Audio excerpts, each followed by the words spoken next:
Hi everyone, in honor of National Fitness Day, I'm going to show you my journey on how I lost 100 pounds and how I continue to maintain that. So sit back, relax, enjoy. Remember to like and subscribe, comment if you have any questions or have any suggestions, and hit the bell button so you get the notifications for when there's new videos. Enjoy!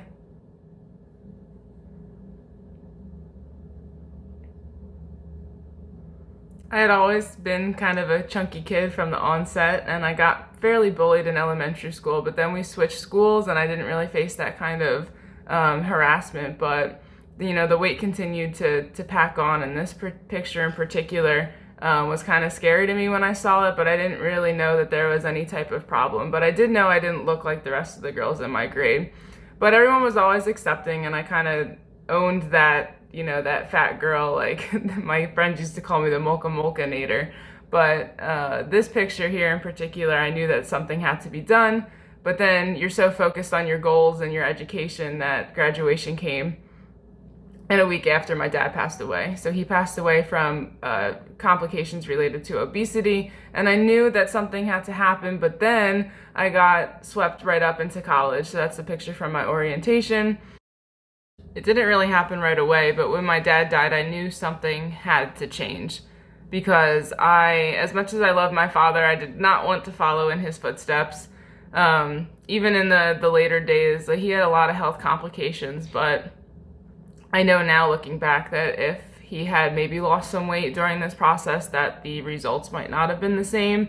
And I wish we could have that time back, but I'm very happy for the gift that he gave me, knowing that I am the controller of my own destiny in terms of my weight. So I control what I put in my body, I control how much I exercise, I control my outlook on life. So it's things like that that I'm thankful for in his death, but I also wish that he was still around, obviously.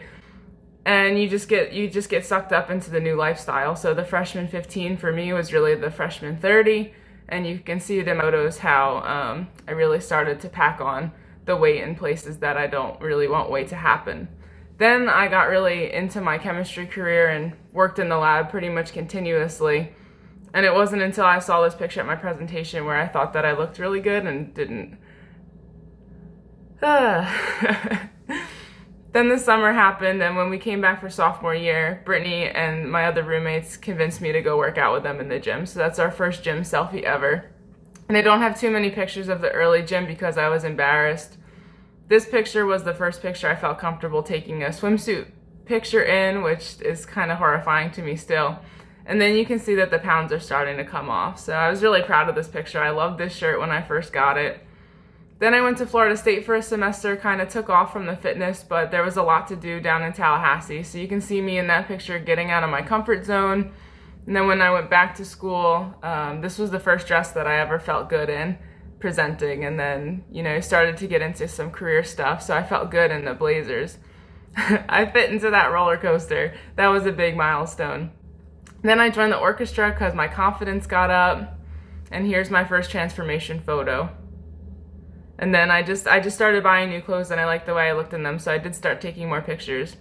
But then I realized that fitness had to become more part of my life and introduce Mr. Michael Hunter. So Mike was a big inspiration for me in the beginning because he kind of took me on his journey with him, because he was working on some strongman stuff and I just wanted to learn things. So here's a video of me doing some squats when I could, and he was there to support me the whole time. And working out with Mike, you get some battle wounds, so those are from deadlifts. And even on New Year's Day, we found a place to work out. And Mike and I, we went through a lot together, and all the way up until graduation, we were kind of known as, the two amigos. Here's my fat pants, so you can really see it starting to come off. And then graduation hit, so I didn't have Mike as my everyday support anymore, and I was just transplanted to South Jersey to kind of find my own way. And I did continue on my own fitness journey, but I like food. So you can see that my food continued to kind of spiral. And then I got hired for my first job, and I ran a 5K. So I was kind of eating and maintaining my weight at the same time. There's a second 5K. And enter my second Mike. So Michael Campbell, my dear trusted, I don't know what you want to call him, but there's my first time ever rock climbing, my first time ever hiking, really getting out of my comfort zone. And it's a credit to Mike and his family. They've been really supportive of me in the gym. Look at those guns. And then working out, you just have to get out of your comfort zone. So things like this, I never thought I would have been doing, especially if you asked a girl in high school if she'd be, you know, squatting in the gym like this. But it does have its downside. So sometimes you don't always want to go to the gym. But even when you're struggling, you know that it's going to be for the best in the end. I really am proud of my bench press. I couldn't even bench the bar when I started working out with Mike Hunter, but now I'm starting to add some weights in. I really want to get to 135. Fat pants again, so I like keeping the pair of pants to remind me of where I was and how far I am now. And now in quarantine, we're trying to be creative with how we are working out, because the gym for me has been a place where I can go to work on myself, and it's like that hour every day that I drive there. Nothing can stop me from my workout, but now it's kind of like, ooh, do I sit on the couch all day or do I actually get my butt outside? And actually in that video, that was a sweatshirt that I wore when I was at my heaviest. So I like keeping that around too, just to remind me. It was really windy out this day, so we still went outside and did our workout because you have to. You always have to make sure that you get at least, I like to shoot for at least an hour a day of workout, but even in the worst days, you want to make sure that you're doing something and have fun. So Mike is recording this, but throughout this whole video, we were all laughing so hard because it's just crazy what your body can do when you don't think it can. And the whole time I was doing this, I thought I was gonna fall over. And then just here's some final pictures, because you guys saw a lot of my pre-pictures, but I went to Mexico for Veronica's bachelorette and I was a little uncomfortable, but way more comfortable. And then here's some transformation photos.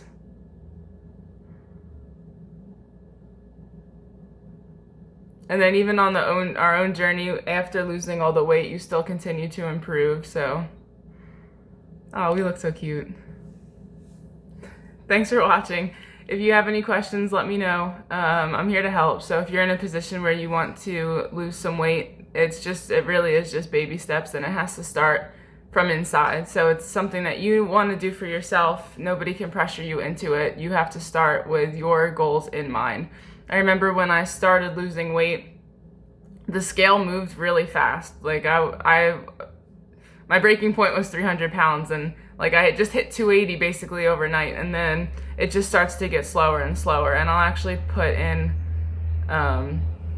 a graph for you guys to see, but weight is a fluctuation. So even if you're starting to gain weight back, I know when I first moved to South Jersey on my own journey, I ended up gaining about 20 pounds back. And I'm not sure if that was a combination of muscle or just eating a lot, because starting a new job, it's a little bit stressful. But you just have to remember to keep going. And if you just give in to the, I gained those 20 pounds back, I'm not going to get to where I am, you will get back to where you were. And you just have to remember that it's continual. Every day is a new day.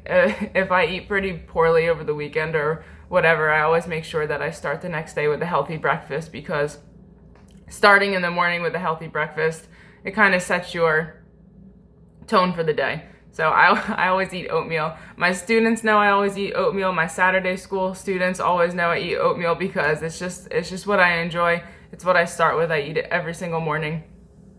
And it gives me the nutrients I need to kind of make sure that I'm full and sustaining for the day. Also, just find your people.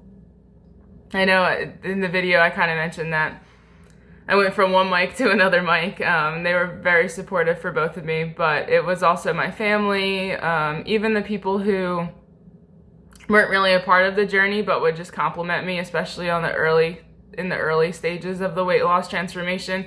You guys rock, because you really are the ones that kept me going, especially when you're that heavy.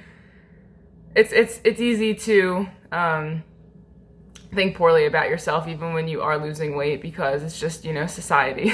Society is harsh on everybody, regardless of what your thing is. For me, it was my weight, but just be nicer to people. because you never know what you're going to say to make someone's day. I remember when I first started running, I was really nervous about my body, especially some of my extra skin. It's kind of gross to talk about, but it is the thing. And I remember I was running down High Street when I moved to Parkcrest, and some people just honked the horn and said, "You go, girl, you go get it." And it really made me feel good. So if you know someone who's going through this type of weight loss journey, make sure that you support them, because the support is really what keeps you going. Everything is definitely a lifestyle change. So you just have to, wake up one day, maybe not even wake up one day, but just set some small goals to change your lifestyle. I remember the first thing I did was I stopped drinking soda. I was never a sugar soda drinker, but I really like diet soda, and I know that there's some weird science studies out there, and I can talk to you guys about those in a different video. But the first thing I did was cut soda, and all I did was drink water. Then I made sure I upped my protein intake. Now I'm kind of on the opposite of that. I follow more of a plant-based diet, and I still get a lot of protein, but not the mass amounts of protein that I was consuming when I first started. And I eat a lot of peanut butter. So peanut butter is something that got me through a lot of all of this, because it's comforting. So you just have to find your healthy foods. Oh, and carrots. Those of you who know me, I turned myself orange my sophomore year of college because I was eating carrots, sweet potatoes, cantaloupe. Those are like all my favorite foods. And if you do eat too much beta carotene, the calluses on your hands and your feet, they do start turning orange. So find your foods, but don't eat too much of them, because, comfort does come from food. And if you are in a position where you're like me, food was always a big part of my life. So I needed to find something healthier to replace what I was eating before. So just to summarize, it really is just a lifestyle change. You have to decide that you want to change your life, and let me tell you that it is definitely the best decision I ever made. When I went to the gym for the first time, found my crew that helped me work out, and then got to where I am now. So I am pretty proud of where I am, but there is some work to still be done. So we're all in this together, guys. Remember to like, subscribe, and comment. If you have any questions about my journey, comments will be responded to. So drop a comment, give it a like, and subscribe. You know what to do.